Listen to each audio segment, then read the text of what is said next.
नाज़रीन, नवाबशाह में सेहत खाते के सहकार से कोरोना का बचाव लाइ वैक्सीन कैंप लगाई वही है। तफ़सील ॿुधाए रहियो आहे AK ॾाहिरी। ताजिर बिरादरी की अपील ते ज़िले इंतजामिया ऐं सेहत खाते के ताउन से नवाबशाह के लाल बिल्डिंग वाले इलाइक़े में कोरोना का बचाव के लिए वैक्सीन कैंप लगाई वही, जिते ताजिर बिरादरी पारां वैक्सीन कराने जो अमल जारी है।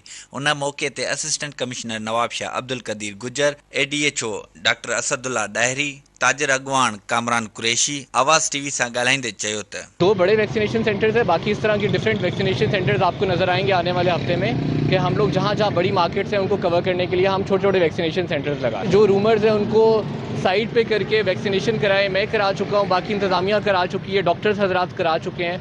अगर ये हमारे पढ़े लिखा तबका सारा करा रहा है तो आप लोग भी कराएं। और आपने सिर्फ अपने आप को सेफ नहीं रखना, अपने घर वालों को भी सेफ रखना। वैक्सीनेशन सेंटर जो में लाल बिल्डिंग में असां खोलियो है, उम्मीद था कि इंशाल्लाह जेके बि असांजा दुकानदार आहिनि शहरी आहिनि इन मौक़े में भरपूर फ़ाइदो हासिल करे वैक्सीन कराईंदा ऐं जीअं जेको आहे सो इन वैक्सीन जे कोरोना जी वबा खां असीं पंहिंजे अवाम खे बचाए सघूं। मां सभिनी खे अपील कंदुसि दुकानदारनि खे ऐं शहरनि खे वधि खां वधि वैक्सीन कराइनि। मुख़्तलिफ़ जायुनि ते असां पंहिंजा वैक्सीनेशन सेंटर क़ाइमु कंदासीं त जीअं वधि में वधि वैक्सीन कामयाबु करे। अॼु मां सॼी नवाबशाह जी अवाम खे ऐं ख़ासि वापारी जेकी असांजी तंज़ीम आहिनि उनजा जेका उनजा जेका मेंबर आहिनि उन्हनि सां गुज़ारिश कंदुसि कि बाबा ये जेको कोरोना वायरस सां जेको बचाव मुमकिन आहे ही सिर्फ़ु वैक्सीनेशन जी वैक्सीन अगरि असां कराईंदासीं तॾहिं उहो मुमकिन थींदो।